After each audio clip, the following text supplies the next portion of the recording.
Physics के फंडे में आपका स्वागत है। तो कैसे हैं आप लोग दोस्तों? आज के वीडियो में हम डिस्कस करने जाएंगे एनटीए पेपर 111 111 नंबर का पेपर। गेल के रूल आपको पता ही है बच्चों। मैं रीड करूंगा, डिफिकल्टी लेवल के अकॉर्डिंग आपको दूंगा टाइम, आपको मार्क करना है, आंसर कमेंट बॉक्स में लिखना है। ठीक है, चलिए तो शुरू करते हैं बच्चों। बहुत पास आ चुकी है एग्जाम, शुरू करना पड़ेगा अपने को अपना खेल तेजी के साथ, बिना समय को बर्बाद किए।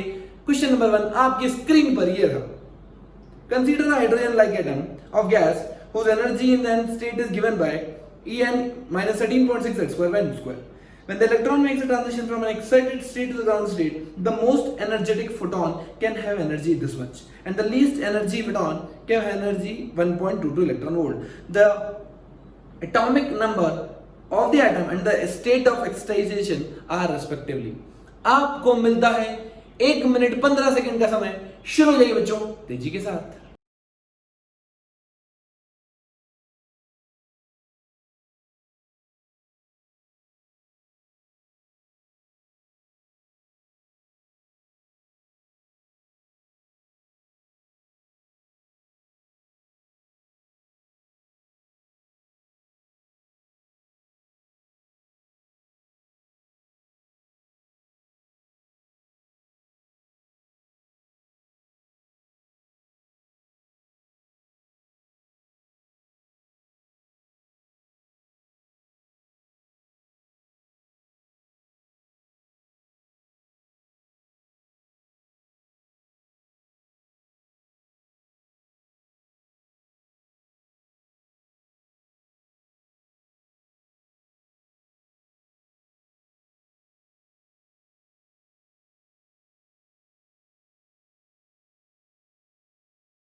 अब देखते हैं इसका सोल्यूशन।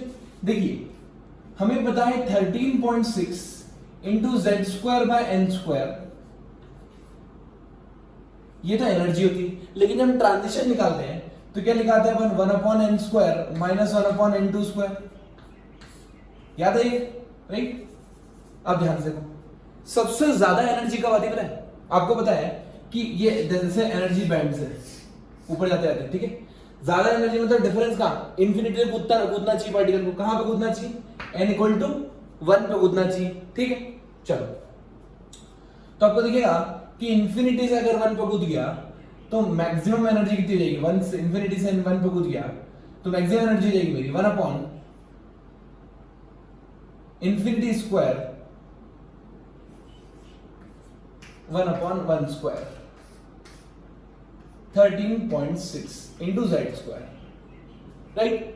इक्वल टू कितना गिवन है मेरे को? 52.224।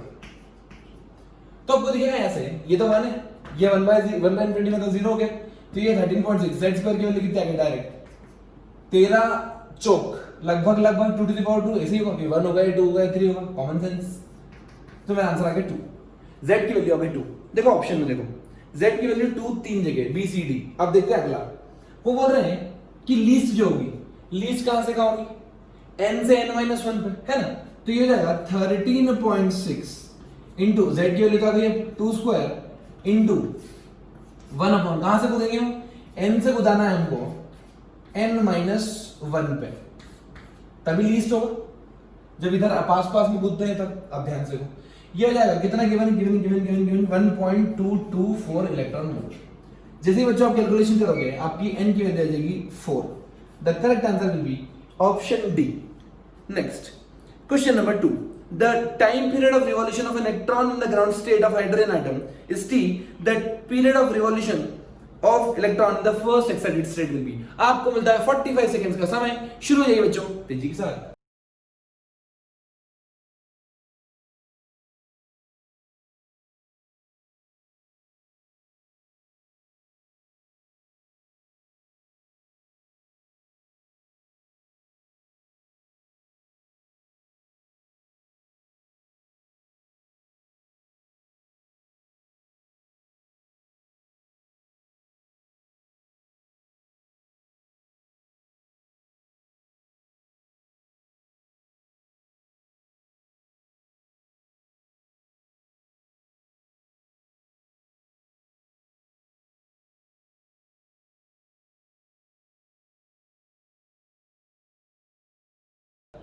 अब देखते हैं इसका सोल्यूशन।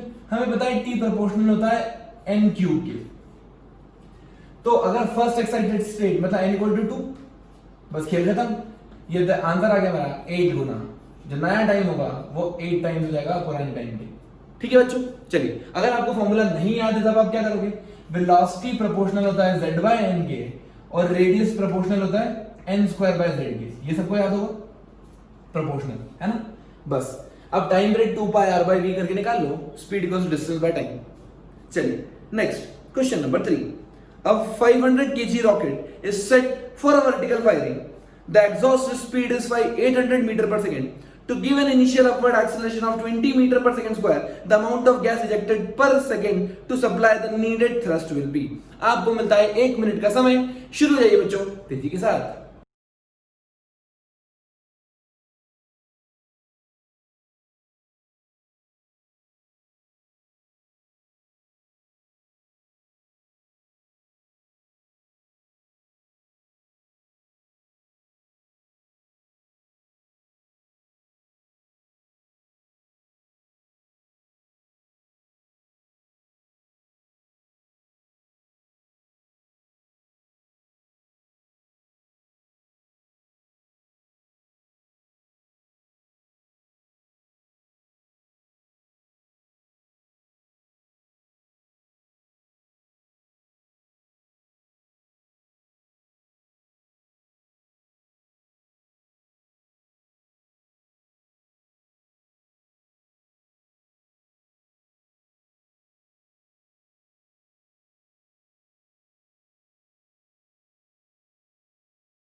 अब देखते हैं इसका सॉल्यूशन।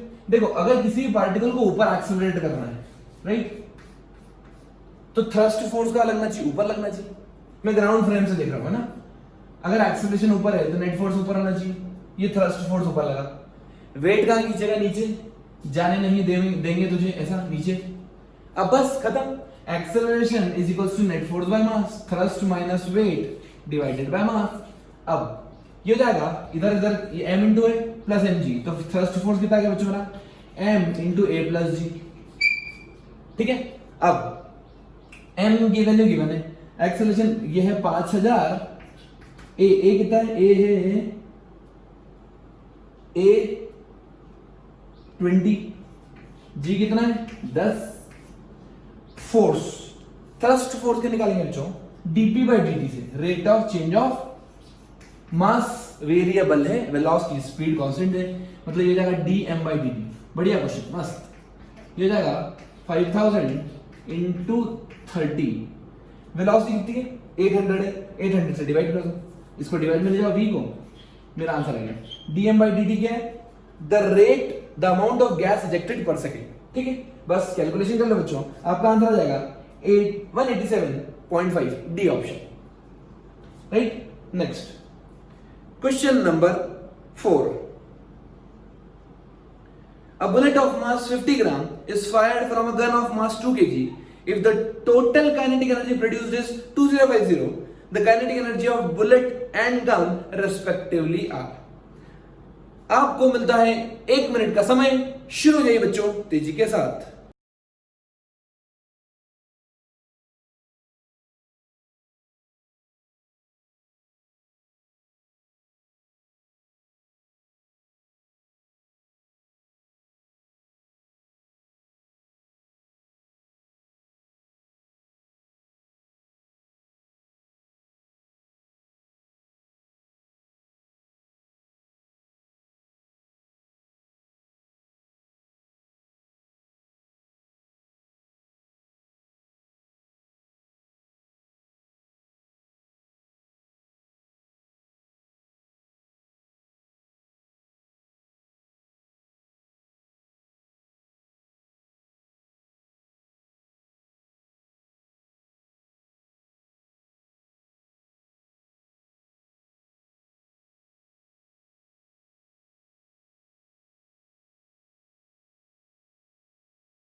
अब देखो, अगर आप थोड़ा दिमाग लगाओगे, थोड़ा सा है ना, थोड़ा ज्यादा लगाने की नहीं, आपको पता पड़ेगा पहले बुलेट का पूछा है फिर गन का पूछा है। गन की वेलोसिटी बहुत स्लो नहीं होती है, बुलेट की बहुत फास्ट होती है।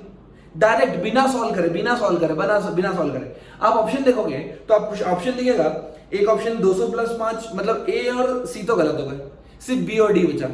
बी और डी देखोगे ध्यान से तो उसमें एक चीज आपको समझ में आएगी कि अरे बुलेट की स्पीड तो बहुत ज्यादा होती है, तो बुलेट की काइनेटिक एनर्जी ज्यादा होगी। The correct answer will be B option, सीधा बिना कैलकुलेशन करे। लेकिन अब कैलकुलेशन करके भी कर लेते हैं। चलिए, हमें पता है कि मोमेंटम दोनों का सेम होगा, दोनों ऑपोजिट डायरेक्शन में होगा, लेकिन मैग्नीट्यूड वाइज सेम होगा। इसका मतलब अगर मैं √2m के लिखूं तो वो भी दोनों का सेम होगा।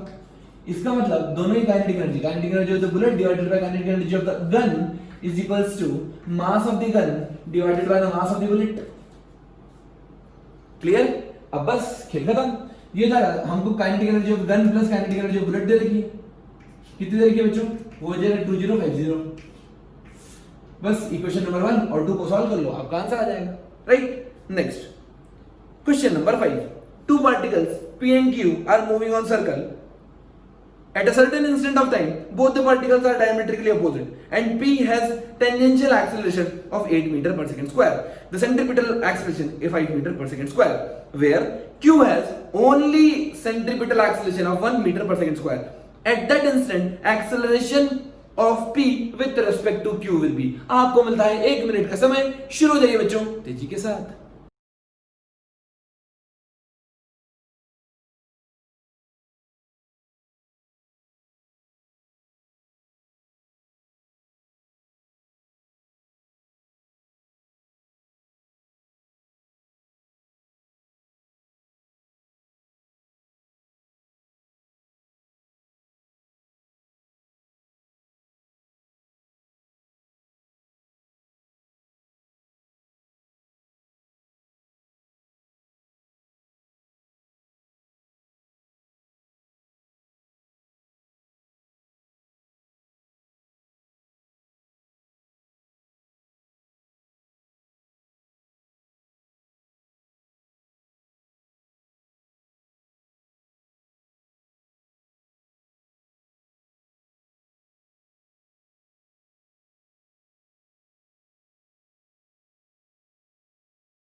चलिए देखते हैं इसका सॉल्यूशन।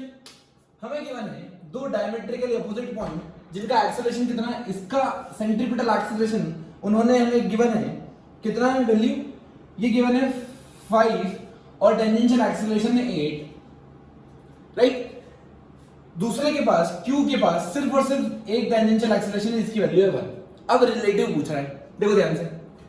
इसका मतलब अगर मैं रेडियल एक्सेलरेशन रिलेटिव निकालूं, रिलेटिव रेडियल एक्सेलरेशन कितना हो जाएगा, वो 5 माइनस ऑफ -1 नेगेटिव डायरेक्शन, ठीक है, तो हो जाएगा 6।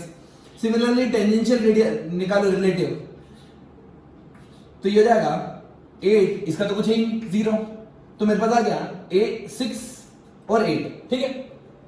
कौन से डायरेक्शन में आ गया? ये आ गया मेरे पास 6i क्या प्लस 8j क्या। This is the relative acceleration. और वो मैग्नीट्यूड पूछ रहे हैं, तो magnitude will be under root a square plus b square. The correct answer will be 10, C option. Next question number 6। A magnet of magnetic moment capital M is in the form of a quadrant of a circle.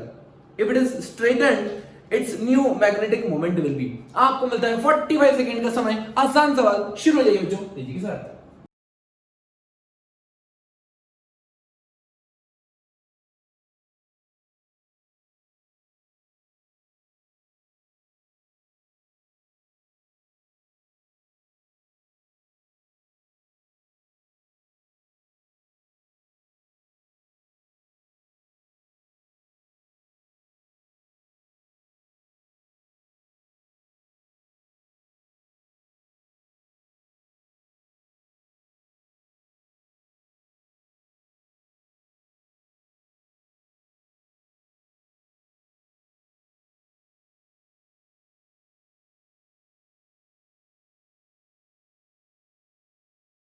तो आइए बच्चों देखते हैं इसका solution.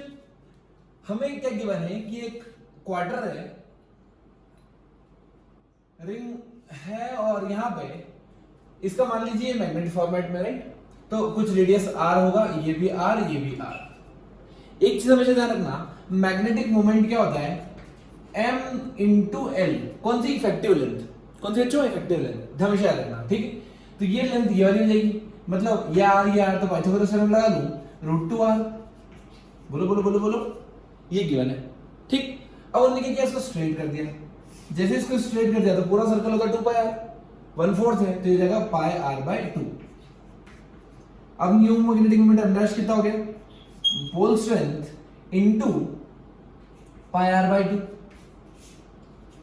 ठीक है, अब देखो m इंटू आर की वैल्यू क्या m बाय √2 लिख दूं, m इंटू आर की वैल्यू लिख दी मैंने m बाय √2, और इधर कितना है पाई बाय 2 था, तो मेरा नया आंसर आ जाएगा m पाई बाय 2√2। अब देखते हैं question number 7। A heater coil is cut into 2 equal parts and only one part is now used in the heater. The heat generated will be। आपको मिलता है 45 सेकंड्स का समय, शुरू जाइए बच्चों तेजी के साथ।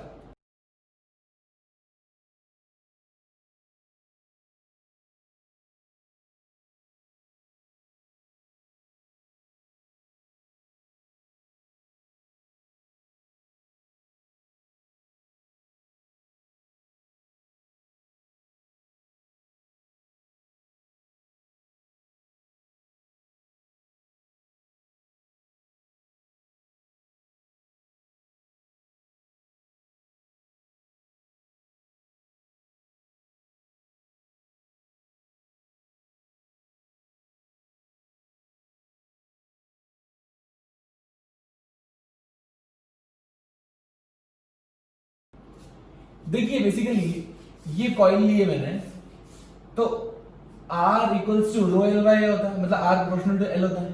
ठीक है, अभी जैसे मैंने लेंथ आधी कर दी तो क्या रेजिस्टेंस आधा हो गया, पहले रेजिस्टेंस R था मान लो। ठीक, अब सोर्स तो सेम है, वही अपन घर में लगाएंगे उसको, तो सोर्स सेम है मतलब पोटेंशियल सेम है, तो जो हीट डेवलप होगी वो होती है I² RT। अगर पोटेंशियल कांस्टेंट होगा तो लगाता V² बाय RT।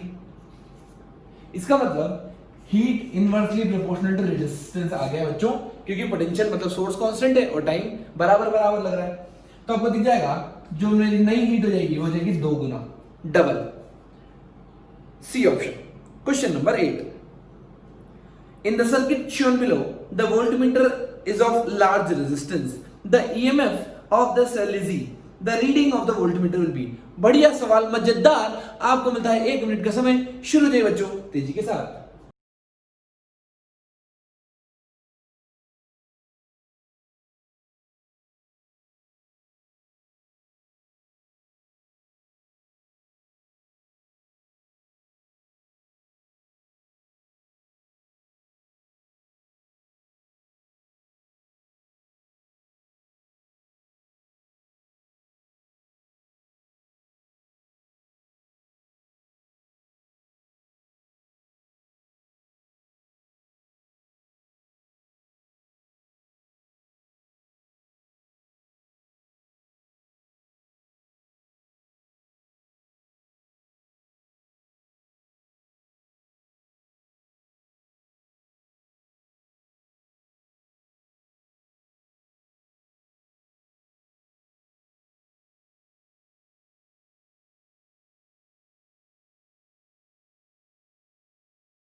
अब देखते हैं इसका सॉल्यूशन।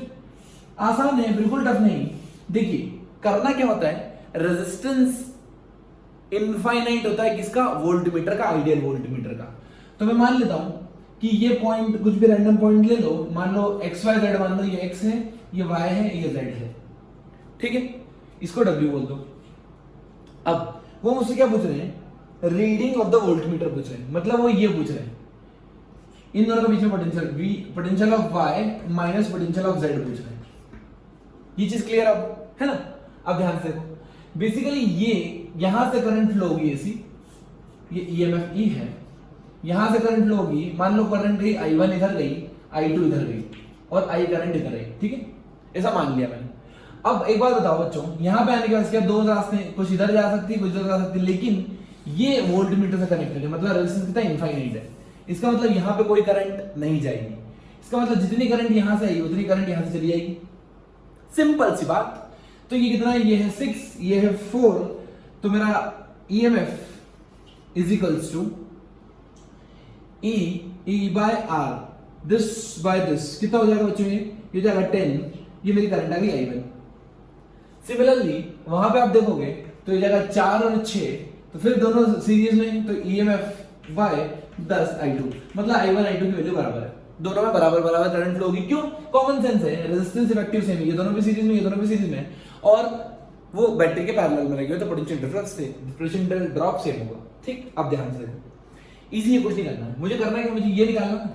एक काम करता हूं, ये पोटेंशियल निकाल लेता हूं, ये पोटेंशियल निकाल लेता हूं, खेल खत्म, खेल खत्म। ध्यान से देखो, ये पोटेंशियल कितना हो जाएगा 6 into I, मतलब मैं लिखता हूं Vx minus Vy equals to 6 into I1।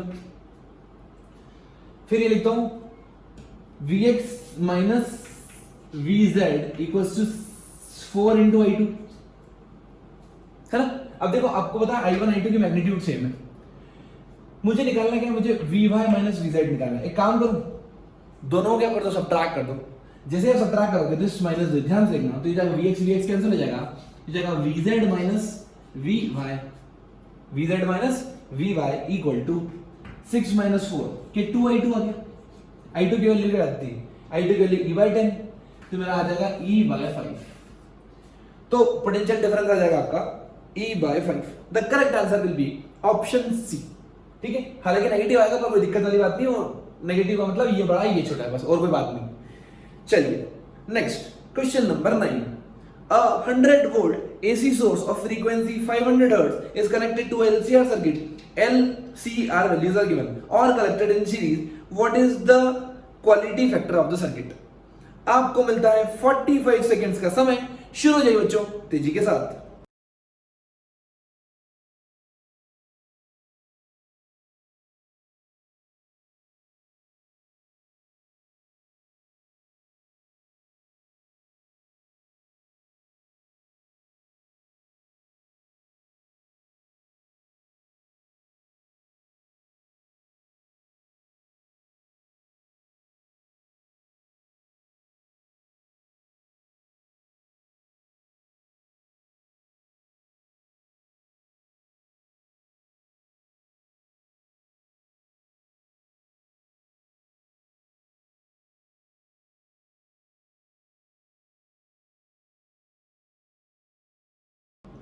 देखिए, हमेशा याद रखना, क्वालिटी फैक्टर का डायरेक्ट फॉर्मूला याद रखो बच्चों, 1/r root over L/C, right.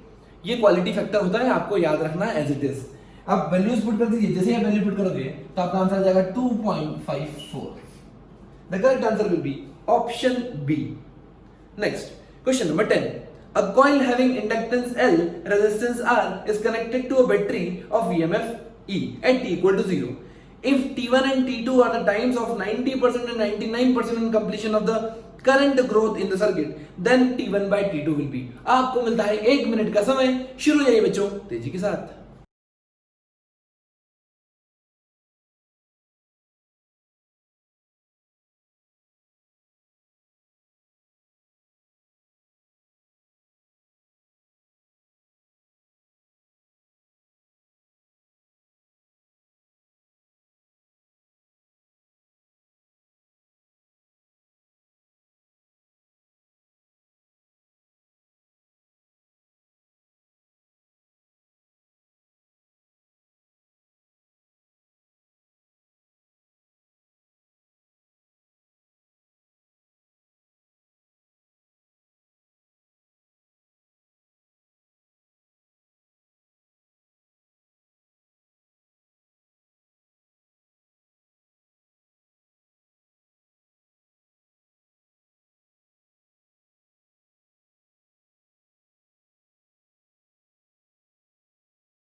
चलिए देखते हैं अब इसका सोल्यूशन। हमें उन्होंने गिवन है T1 टाइम में कितना चार्ज हुआ बेटा 90%। देखो फॉर्मूला कैपेसिटर का चार्जिंग की बात हो या इंडक्टर की चार्जिंग की बात हो, फॉर्मूला दोनों में सेम आता है। थोड़ा डिफरेंस ये होता है कि यहाँ पे हम लिखते हैं I equals to I not 1 minus e to the power minus t by tau, और वहां पे लिखते हैं Q equals to Q not 1 minus e to the power t by tau charging के केस में। ठीक है, डिस्चार्जिंग में 1 हट जाता है, माइनस हट जाता है, डायरेक्ट आता है e to the power minus t by tau. ठीक है, चलिए अब देखो 90% चार्ज हो गया, मतलब फाइनल चार्ज कितना हो गया होगा 90/100, है ना। टाइम कितना हो गया T1, ये जाएगा T1 बाय टाउ। ठीक, अब बात आती है 99% चार्ज की, तो जाएगा 99/100। टाइम कितना लग गया, t2 बाय टाउ। ठीक, अब t1/t2 का रेशियो पूछा है, क्या पूछ रहे हो, t1/t2। ध्यान से देखना। तो पहले क्या काम करता हूं मैं, एक काम करता हूं, ये कितना हो जाएगा, ये हो जाएगा मेरा I0 माइनस 90 I0, राइट। तो कितना हो जाएगा, इसको देखो ध्यान से, I0 इसको उधर ले जाओ, उसको उधर ले जाओ, तो जाएगा, पहले तो I0 से I0 कैंसिल कर दो, हटाओ, I0 से I0 कैंसिल कर दिया, तो कितना बचा, 1 माइनस इसको उधर ले जाओ, ये जाएगा 0.9 equals to e to the power minus t1 by tau. Similarly e to the power minus t2 by tau कितना हो जाएगा, ये हो जाएगा 1 माइनस 0.99। ठीक है, अब देखो 1 माइनस 0.1 कितना होता है, ये 0.1 हो गया, 0.01 हो गया। ठीक है, देखो मैं डायरेक्ट डिवाइड नहीं कर रहा, क्यों नहीं, क्योंकि मेरे को t1/t2 चाहिए। ठीक है, अगर t1 माइनस t2 पूछते तो मैं कर देता डायरेक्ट डिवाइड। अब ध्यान से देखो, अब इसको लॉग लेता हूं, तो जाएगा लॉग लिए जब मैंने, तो जाएगा log of 0.1 divided by log of 0.01 is equals to minus t1 by tau minus t2। अब आ गया मेरा माइनस t1/t2 डायरेक्ट। अब आपको करना कुछ नहीं, आपको log 0.1 डिवाइडेड बाय log 0.1 निकालना है। अब देखो, क्या मैं इसको ऐसे लिख सकता हूं, 10 to the power -1 और उसके लिए तो 10 to the power -2, तो बाहर आ जाएगा, ये हो जाएगा 1/2 बाहर। समझ आ रहा क्या करूंगा, लॉग लॉग है ना, इसको लिखा 10 to the power -1, इसको लिखा 10 to the power -2 और उसको बाहर ले जाओ उधर। ठीक, तो ये जाएगा 1/2। अभी कितना बचेगा, लॉग अंदर बचेगा log 10 और नीचे log 10, log 10 बाय log 10 हो गया 1, खेला खत्म। The correct answer will B 1/2। आसान आया समझ में। चलिए next question number 11। The total electrostatic energy stored in both capacitors, आपको मिलता है 45 सेकेंड्स का समय। शुरू जाइए बच्चों, तेजी के साथ।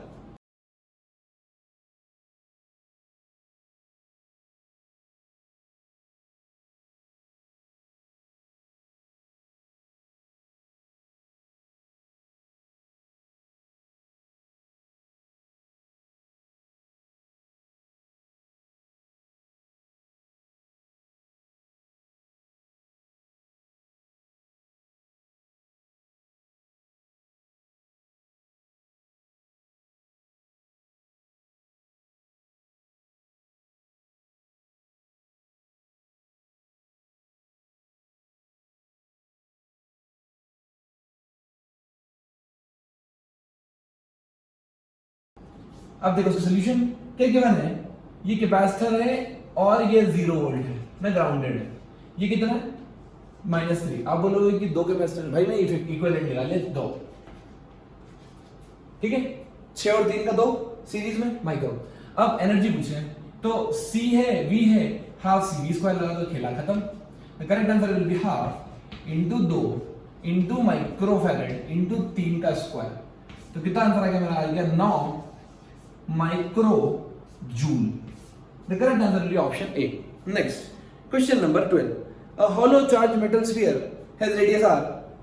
If the potential difference between the surface and at point 3 r from the center is V, then the electric field at intensity 3 r will be.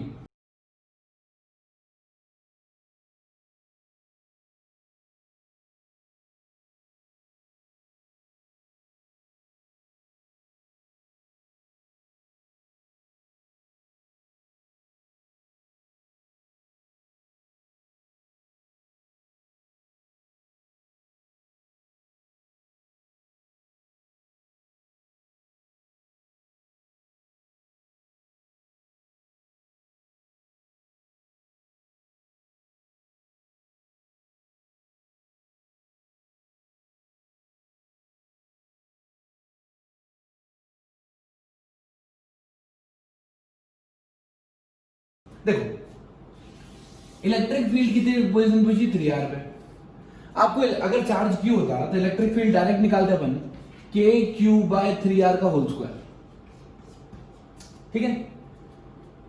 लेकिन उन्हें KQ नहीं दे रखा, हमने दे रखा है कि पोटेंशियल कहां पे, 3r पे और सेंटर पे डिफरेंस v है, ठीक है।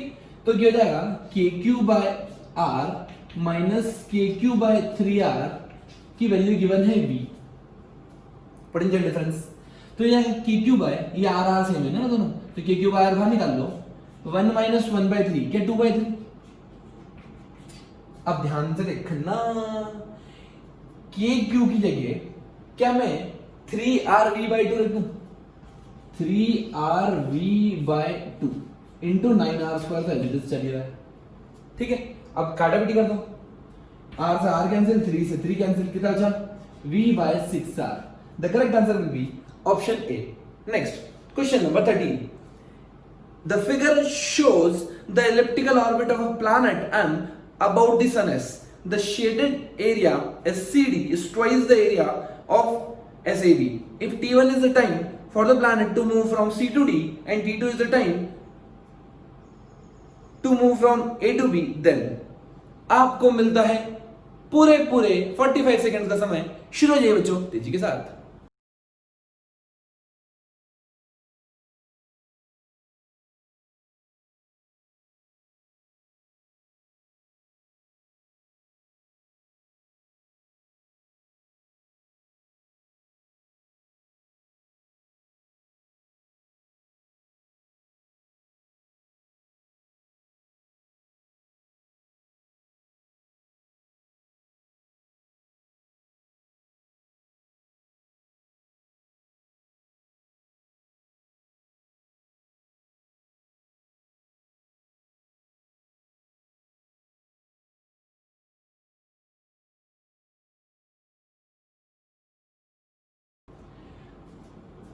एक इंपॉर्टेंट पॉइंट याद रखना, areal velocity, rate of sweeping area L/2m होता है, ठीक है। अब देखो क्या दे रखा हुआ है, SCD और SAB, मतलब वो बोल रहे हैं ये वाला एरिया डबल है, कौन सा, SCD area, SCD is twice, मतलब ये वाला एरिया 2a है, ये a, ठीक है।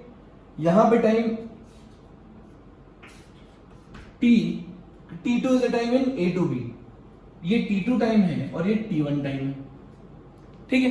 अब एरिया बाय टाइम हमेशा कांस्टेंट होता है, तो जाएगा A/T2 is equals to 2a/T1, तो मेरा आंसर आ गया T1 equals to 2T2। The correct answer will be option number B.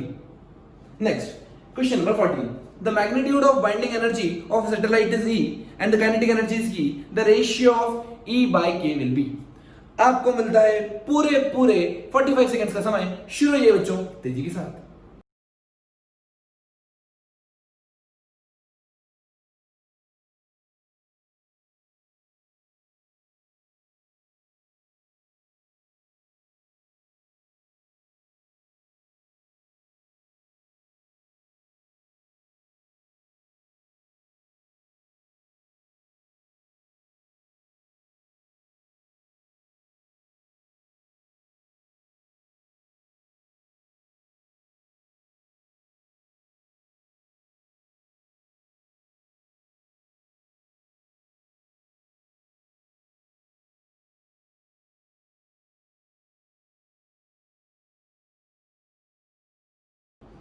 अब देखते हैं इसका सॉल्यूशन। बाइंडिंग एनर्जी क्या होता है बच्चों, बाइंडिंग एनर्जी होता है टोटल एनर्जी का नेगेटिव साइन। मतलब आपको पता है टोटल एनर्जी और काइनेटिक एनर्जी में क्या रिलेशन होता है, नेगेटिव का, बस नेगेटिव का साइन होता है। तो आपको पता पड़ जाएगा कि अगर बाइंडिंग एनर्जी की बात करूं तो बाइंडिंग एनर्जी नेगेटिव और टोटल एनर्जी होती, तो बाइंडिंग एनर्जी क्या मैग्नीट्यूड और के बराबर है काइनेटिक एनर्जी के, बस खेल खत्म। The correct answer is 1:1, C option. Next question number 15, calculate the temperature at which a perfect black body radiates at a rate of 1 watt per centimeter square, value of Stephen's constant in sigma is given। आपको मिलता है पूरे 45 seconds का समय। शुरू हो जाइए बच्चों तेजी के साथ।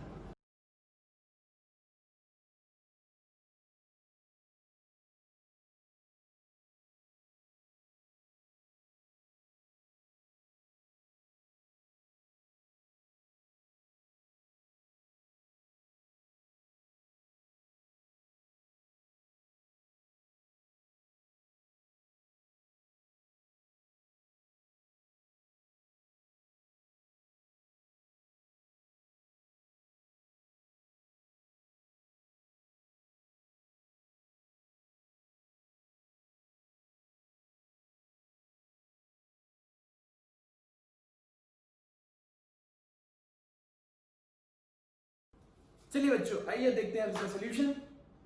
देखो, जो पावर होती है sigma e A T to the power 4, ठीक है। स्टीफन्स लॉ लगाएंगे तो माइनस भी है, लेकिन आएगा minus T to the power 4 भी आएगा, लेकिन यहाँ पर बाहर का टेम्परेचर सराउंडिंग का टेम्परेचर दे नहीं रखा है।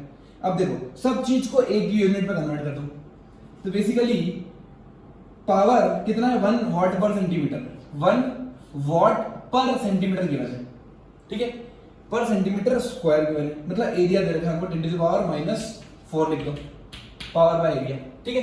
सिग्मा कितना हो जाएगा, सिग्मा हो जाएगा 5.6 इंटू 10 टू द पावर -8, ठीक है, ये डायरेक्ट यूनिट ऐसा यूनिट में ही है, टी टू द पावर 4, जिसे आप यहां से कैलकुलेट कर रहे हो बच्चों, आपका टेम्परेचर आ जाएगा 648 केल्विन, सीधा आंसर, कोई कुछ झमेला नहीं है इसमें, सीधा, ठीक। नेक्स्ट चलिए, question number 16, work done by the gas in following cyclic process will be. आपको निकालना है वर्क डन, आपको मिलता है 1 मिनट का समय, शुरू जाइए बच्चों तेजी के साथ।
देखो, यहां पे गिवन क्या है हमें, यहां पे वॉल्यूम और प्रेशर, हमेशा वॉल्यूम वाली एक्सिस के साथ एरिया निकालते हैं, मतलब ये वाला एरिया निकालते हैं, ठीक है। लेकिन जब मैं साइक्लिक प्रोसेस की बात करता हूं तो मुझे तो सिर्फ अंदर वाला एरिया निकालना होता है, ये समझ आ रहा है। अब ध्यान से देखो, इस पूरी प्रोसेस को आप देखोगे तो ये डायमीटर मान लो d1 है, ये डायमीटर मान लो d2 है ना। अगर ये इलिप्स भी हुआ तो इसका आंसर हो जाएगा pi into d1 into d2 by 4। Ellipse का एरिया भी हो तब भी निकल जाएगा, सर्कल हो तब भी आंसर निकल जाएगा, ठीक है। चलिए, अब डायमीटर कैसे निकालेंगे, डायमीटर d1 d2 बोल दो इसको, डिस्टेंस कितनी है 10 पास्कल है ना, बार में दे रखा है वो, तो हो जाएगा पाई इंटू 10, ये डिस्टेंस कितनी है 16 और 2, तो कितना हो जाएगा 14 बाय 4, पाई को रख दो बच्चों 22 बाय 7। अब देखो ये कैंसिल हो गया, ये 2 कितना बचा 2, ये 2 से 2 बचा, ये 10, मेरे पास कितना आंसर आ गया, ये कट गया तो जाएगा 11 दूनी 100, तो आंसर आ गया 110। बेसिकली ये बार लीटर में आया है ना, प्रेशर बार लीटर में। अब आपको उसको किलो जूल में कन्वर्ट करोगे तो ये जाएगा 11 इंटू 00, ये जाएगा मेरा जूल में। वो ऑप्शन पूछ रहे हैं किलो जूल में, तो एक काम करो 3 जीरो को और जूल को किलो में कन्वर्ट कर दो, मेरा आंसर आ गया correct 11। The correct answer will be C option. Next question number 17, the Carnot engine having an efficiency of eta equals to 1/10 as that of engine is used as a refrigerator. The work done by the system is 10 joule. The amount of energy absorbed by the reservoir at the lower temperature will be. आपको मिलता है 45 seconds का समय, शुरू हो जाइए बच्चों तेजी के साथ।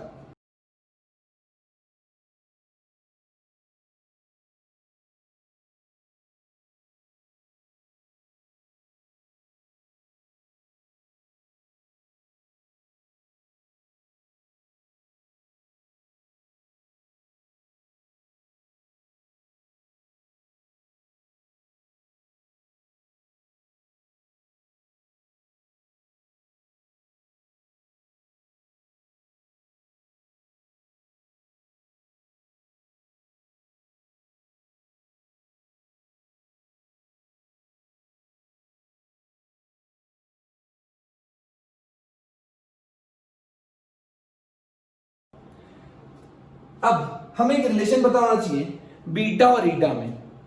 बीटा ईटा में रिलेशन क्या होता है, beta is equals to 1 by eta minus 1, right. चलिए इफिशियंसी कितनी दे रखी है हमको, 10% दे रखी है, तो इफिशियंसी हो जाएगी 1 by 10, मतलब जाएगा 10 माइनस 1, ऊपर चलेगा ना 1 by 10, ये 1 by 10 था तो 10 ऊपर चलेगा 9, बीटा की वैल्यू आ गई 9। अब बीटा क्या होता है, output by input, output divided by input. Output क्या है, इनपुट है हमारा वर्क डन और आउटपुट है हीट रिजेक्टेड, तो ये बीटा हो जाएगा, बीटा कितना है, beta is 9 into work done is equals to heat 9, work done कितना 10, तो मेरा आंसर आ जाएगा 90 joule. The correct answer will be option B. Next question number 18, wire 1 and wire 2 carrying current I1 and I2 respectively are inclined at an angle theta to each other. What is the force on small element DL wire of wire 2 at a distance r where wire 1 due to magnetic field of wire 1 will be? आपको मिलता है 1 minute का समय, शुरू हो जाइए बच्चों तेजी के साथ।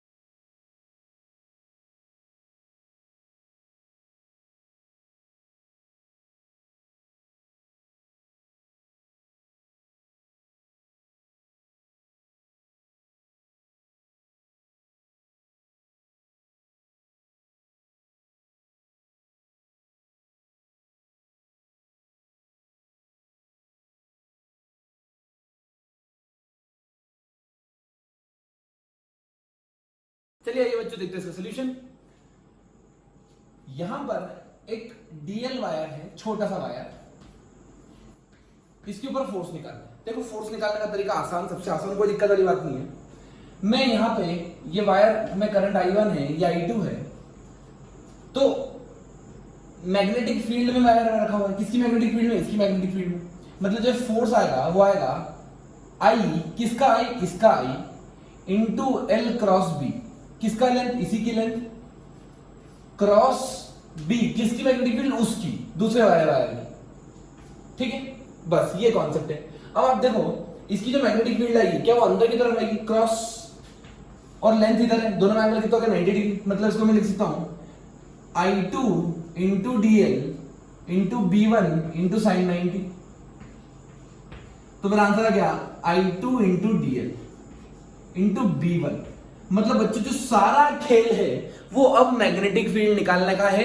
अगर आपने मैग्नेटिक फील्ड ढंग से निकाल ली तो आपका आंसर करेक्ट आ जाएगा। अब ध्यान से देखना, सिंपल सा कॉन्सेप्ट होता है, अगर कोई फाइनाइट वायर हो और उसके सेंटर पे डी डिस्टेंस पे मुझे कोई एंगल θ1 θ2 पता हो, राइट, तो फॉर्मूला याद होगा आपको, mu naught by 4 pi I by perpendicular distance into sine θ1 plus sine θ2, याद है बच्चों,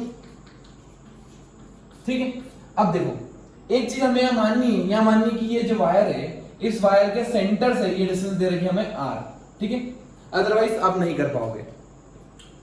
तो ये देखो ये वाला एंगल और ये वाला एंगल, अगर ये थीटा है तो ये वाला कितना हो गया बेटा 90 माइनस थीटा, और ये भी कितना हो गया 90 माइनस सिमेट्रिक, सेंटर से लिया है। इसका मतलब यहां पे mu naught by 4 pi I by r sine of 90 minus theta plus sine of 90 minus theta के दो बार लिख दो into 2, sine 90 minus theta cos theta, तो मेरा आंसर आ जाएगा mu naught by 2 pi I1 into DL into I2 into cos theta, ये वाला sine 90 minus theta. The correct answer ऐसे आएगा बच्चों, और ऑप्शन मैच करेगा ऑप्शन सी। कंसेप्चुअल क्लैरिटी होगी तभी समझ में आएगा कि फील्ड कैसे लेते हैं, एंगल कहां से लेते हैं, ध्यान रखना एक एक छोटी छोटी चीज। चलिए next question number 19, 3 rings each having radius r are placed mutually perpendicular to each other and having center at the origin of the coordinate system. If I current is flowing through each ring, then the magnitude of magnetic field at the common center will be. आपको मिलता है 45 seconds का समय। शुरू हो जाइए बच्चों तेजी के साथ।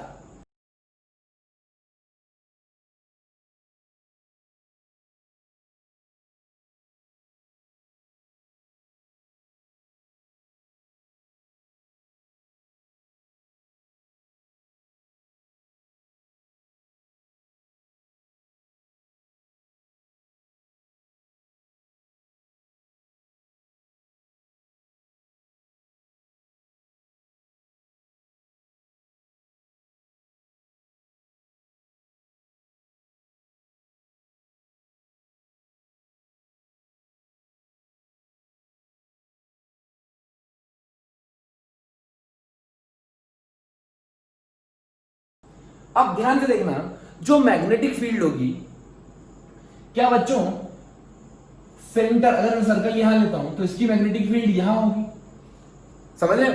कहां पे? अगर मैंने करंट मान ली क्लॉकवाइज, ठीक है, क्लॉकवाइज करंट है तो अंदर होगी, मतलब ये डायरेक्शन तो आ गई मेरी जेड, ठीक है। सिमिलरली एक ये होगी तो या तो ऊपर होगी या नीचे होगी, ठीक है। सिमिलरली एक यहां प्लेस्ड होगी तो इसकी आगे पीछे होगी। इसका मतलब ध्यान से देखना, जो मैग्नेटिक फील्ड नेट लिखूंगा, क्या लिखूंगा? Magnetic field in the X direction I क्या plus magnetic field in the Y direction J क्या plus magnetic field in the Z direction K क्या। बोलो बोलो बोलो बोलो बोलो बोलो बोलो बोलो बोलो बोलो बोलो बोलो बोलो। अब मैग्नेटिक फील्ड सेम रहेगी, क्यों? क्योंकि वायर सेम है, करंट सेम है। तो बी क्या लिख दो? आई क्या प्लस जे क्या प्लस के क्या। बोलो बोलो बोलो बोलो बोलो बोलो। अब सेंटर पे कितना होता है? देखो आंसर, देखो आंसर जो ऑप्शन है, ऑप्शन बी, बी कितना है? Mu naught by 2 I by R. ये तो 1 से 1 का होता है, ठीक है। अब अगर इसका मैग्नीट्यूड ले लिया मैंने under root A square plus B square plus C square, तो मेरा आंसर जाएगा √3। The correct answer will be option A. Magnetic field vector quantity है, डायरेक्ट ऐड मत करना, खेल लग जाएंगे। चलिए question number 20। The speed of a body moving with uniform acceleration is u. The speed is doubled while covering the distance x. When it covers additional distances, its speed will become. आपको मिलता है 1 minute का समय। शुरू हो जाइए बच्चों तेजी के साथ।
अब देखते हैं सॉल्यूशन। देखो पहले उसने एस डिस्टेंस कवर की, ठीक है, तो उसकी स्पीड u थी, एक्सेलरेशन था कांस्टेंट, स्पीड हो गई डबल, मतलब यहां पे हो गई 2u।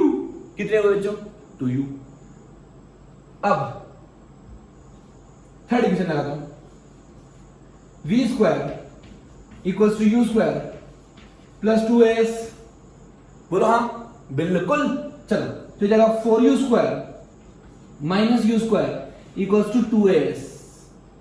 ठीक बात, बहुत बढ़िया। अब देखो 3u square equal to 2as आ गया, ठीक। अब उन्होंने क्या एडिशनल डिस्टेंस s चल लिया है, मतलब अब मुझे यहां तक निकालना। देखो अब मैं इक्वेशन लगा रहा हूं between point initial and final, कुछ भी लगा सकते हो आप, कोई घबराने वाली बात नहीं, कोई ये दोनों पॉइंट भी लगा सकते हो। तो ये जाएगा unknown square x square is equals to u square plus 2 into a into 2s, यहां से डबल, ठीक। चलिए अब जाएगा u square plus 2 into a into 2, s की वैल्यू कितनी है? एक काम करूं 2as की वैल्यू डाल देता हूं डायरेक्ट, 2as की वैल्यू 3u स्क्वायर, तो जाएगा 2 इंटू 3u स्क्वायर। खेला खत्म, आंसर आ गया बच्चा। 2a हटा दो यहां से क्योंकि 2a की s की वैल्यू हमने डाल दी है, तो आंसर हो गया 6 और 3, 3 दूनी 6, 6 एक 7, 7u²। जब आप रूट लोगे तो कितना हो जाएगा √7। The correct answer will be option D. Next question number 21। A body is projected horizontally with speed 20 meter per second. The speed of the body after 5 seconds is nearly। आपको मिलता है 1 मिनट का समय। शुरू हो जाइए बच्चों तेजी के साथ।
अब देखते हैं बच्चों इसका सॉल्यूशन। देखो हॉरिजॉन्टली फेंका है, इसका मतलब किसी हाइट से फेंका होगा, दैट इज फॉर श्योर। तो मैंने पार्टिकल ऐसे फेंक दिया यू, कितनी स्पीड से 20 मीटर प्रति सेकंड की स्पीड से, है ना। अब पार्टिकल ऐसे गिर रहा होगा, सबको पता है ये गिरा, ठीक है। मान लो किसी इंस्टेंट पे 5 सेकंड बाद वो यहां आ गया होगा, जिसकी vx वेलोसिटी है और ये v है। कितने टाइम बाद? 5 सेकंड बाद। मुझे v = u + at लगाना है बस, x और y डायरेक्शन में सेपरेटली। ध्यान से देखो, तो आपको पता है कि अगर मैं v = u + at लगाता हूं, x डायरेक्शन में लगाऊंगा तो vx = ux प्लस एक्सीलरेशन तो 0 होता है x डायरेक्शन में, मतलब vx की वैल्यू आ गई 20, ठीक है। अब y डायरेक्शन में लगाते हैं, velocity in y direction equals to initial velocity in y direction plus acceleration in the y direction into t। Initial velocity y direction में ही, एक्सीलरेशन कितना है -g इनटू 5, मतलब आ गया -50। वेलोसिटी कितनी है दोस्तों? -50 इधर की तरफ एरो बना रखा है, तो सारी डायरेक्शन लेने की कोई जरूरत नहीं है। अब स्पीड पूछा है, रिजल्टेंट निकाल लो दोनों का, तो नेट स्पीड विल बी √ 50 का स्क्वायर प्लस 20 का स्क्वायर। तो मेरा आंसर आ गया 25 + 4 29 √29 × 10, लगभग 54 के आसपास आ जाएगा। The correct answer will be option A, right. Next question number 22। A wooden block of mass m resting on a rough horizontal table is pulled by a force F as shown in the figure. If μ is the coefficient of friction between the block and the table, its acceleration will be। आपको मिलता है 1 minute का समय। शुरू हो जाइए बच्चों तेजी के साथ।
अब देखते हैं इसका सॉल्यूशन। देखो ध्यान से, मैंने फोर्स ऐसा लगाया है, ठीक है, तो फ्रिक्शन फोर्स घट जाएगा। क्यों?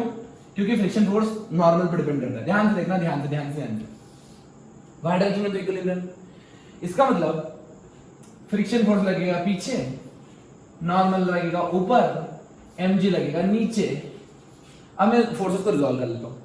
ये हो जाएगा f, ये हो जाएगा f cos थीटा, ये हो जाएगा f sin थीटा, ठीक बात। अब ध्यान से देखो, एक्सेलरेशन क्या होता है? Net force by mass. Net force क्या होगा? F cos थीटा एक्सेलरेशन किस डायरेक्शन में? जो x में, इसीलिए नेट फोर्स सिर्फ और सिर्फ एक्स डायरेक्शन में लूंगा। जो y डायरेक्शन की फोर्स है वो मेरे कोई काम के नहीं है, minus frictional force by m।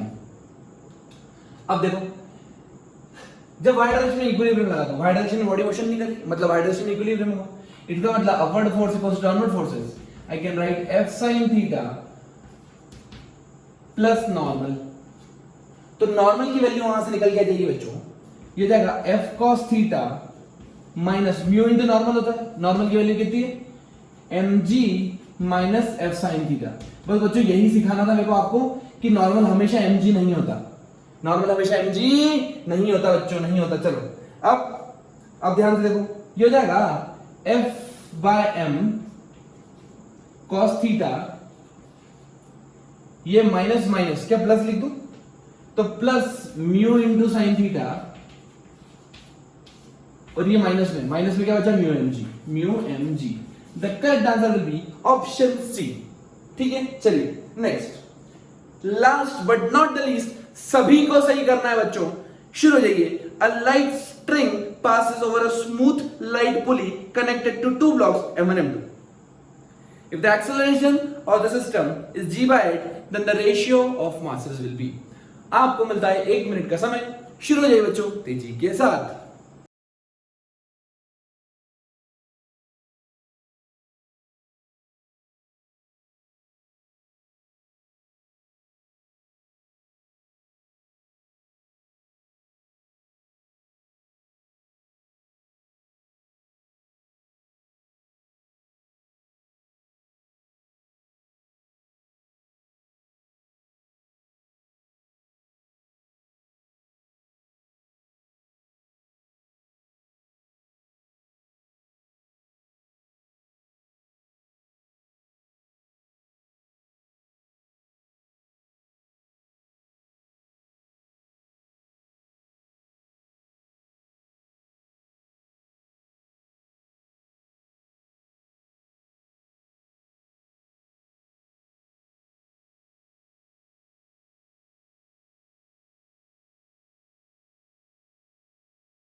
अब देखते हैं बच्चों सॉल्यूशन।